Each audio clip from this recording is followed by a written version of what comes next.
నమస్కారం. నేను చందు. అసంతృప్తి సచ్చిదానంద స్వరూపమైన భగవంతుడు మనిషికి లౌకిక ప్రపంచంలో సృష్టించి అతడికి ఇచ్చినదంతా ఆనందమే. ఆనందం అంటే ఏమిటో, అది ఎక్కడ లభిస్తుందో వెతికే బాధ్యతనైనా మాత్రం అతడిపైనే ఉంచాడు. ఆరోగ్యం, ఐశ్వర్యం, కలతలు లేని కుటుంబ జీవనం, సమాజంలో గౌరవం అలాంటివి ఎన్ని తనకున్నా అతడు మాత్రం ఆనందంగా ఉండడు. తనకింగా లేనివెన్నో ఉన్నాయనుకుంటాడు. ఆరాటంతో మానసిక వ్యాధుల మధ్య నలిగిపోతూ ఉంటాడు.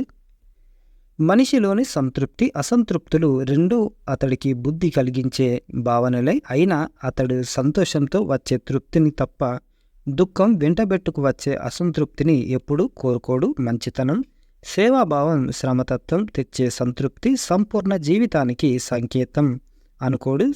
సంతోషం సగం బలం అన్నమాట వినిపించినా విననట్లు ఉంటాడు. ప్రవాహంలా సాగే జీవితం ఎక్కడిదాకా తనను తీసుకువెళితే అక్కడిదాకా దానితో పాటు వెళ్ళడానికి ఇష్టపడడు. భగవద్గీతలో కృష్ణ భగవానుడు సంతోషానికి, అసంతృప్తికి మూల కారణమైన సుఖదుఖాల మధ్య జీవిస్తున్న మనిషిని అవి కలుగుతున్నదెందుకో పట్టించుకోవాల్సిన పని లేదని చెప్పిండు. రాగద్వేషాలకు అతీతంగా మంచి చెడ్డలన్న ఆలోచనలతో మనసును నింపుకోకుండా కేవలం తనపై శ్రద్ధ చూపిస్తూ జీవించమంటాడు. అటువంటి వ్యక్తులే తమకు ప్రీతి పాత్రులు అంటూ జీవితం సంతోషమిచ్చే సంయమనంతో ఉండేవారంతా మహాయోగులేనని చెబుతాడు. ఒత్తిళ్లు లేని జీవితం అంటూ మనుషులకుండదు. లక్ష్యాన్నొకటి ఏర్పరచుకొని అది చేరుకునేందుకు చేసే ప్రయత్నమే జీవితం అంటారు వేదాంతి విక్టర్ ఫ్రాంక్లిన్. ఆందోళనలతో ఉన్నప్పుడు మనసుకు అది సాధ్యపడదు.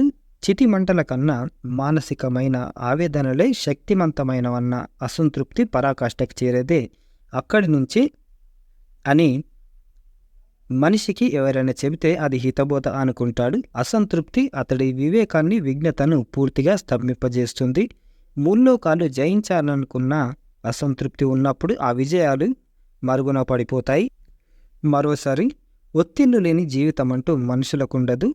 లక్ష్యాన్నొకటి ఏర్పరచుకొని అది చేరుకునేందుకు చేసే ప్రయత్నమే జీవితం అంటారు వేదాంతి విక్టర్ ఫ్రాంక్లిన్.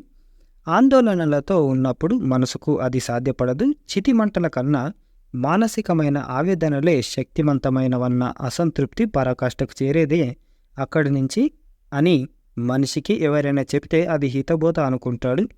అసంతృప్తి అతడి వివేకాన్ని, విజ్ఞతను పూర్తిగా స్తంభింపజేస్తుంది. ముల్లోకాలు జయించాలనుకున్న అసంతృప్తి ఉన్నప్పుడు ఆ విజయాలు మరుగున పడిపోతాయి. యోగా వాసిష్టం మనిషికి తాను చేయలేనిదేది ఉండదంటుంది. తన ప్రయత్నాల పరిణామంగా బయటపడే సంతృప్తి, అసంతృప్తులు రెండింటినీ గుర్తించి అతడిని అందుకు బాధ్యత వహించమంటుంది. ఫలితం ఎలా వచ్చినా అది ఆ రెండింటి మధ్య ఉన్న అంతరమేనని గ్రహించమంటుంది. మనుషులైతే మాత్రం అందినవి, అందకపోయినవి దురదృష్టాలని, అవి కర్మ ఫలాలని అనుకుంటారు. వేదాంతులు కర్మ ఫలాలు ఎలా ఉంటాయో ఊహించలేమంటారు. భగవంతుడి నిర్ణయంతో ముడిపడి ఉండే అవి ఎప్పుడు, ఎక్కడ, ఎలా అందుతాయో ఎవరికీ అంతుపట్టని విషయం. అసంతృప్తి దేవుడి సృష్టి కాదు. నిష్కామ భావనలతోనే దానికి ఉపశమనం కలుగుతుంది. కలిగించుకునే శక్తి మనిషిలోనే ఉంటుంది. ఆధ్యాత్మిక సాధనల నుంచి వచ్చే అది అతడి చేత అసంతృప్తి మూలాలను వెదికించి కోరికల గుర్రాలకు కళ్ళెం వేయిస్తుంది. అసంతృప్తి మానసిక వికారం కాదు. మనిషికి అతన్ని జీవనధారకు దూరం కాకుండా దానితో పాటే కొనసాగమని చెప్పే మేలుకొలుపు లాంటిది.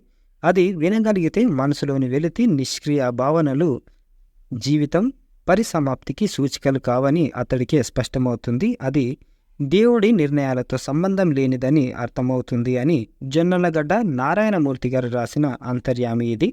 అసంతృప్తి. లైక్ చేయండి, షేర్ చేయండి, సబ్స్క్రైబ్ చేయండి. Thank you. ధన్యవాదాలు.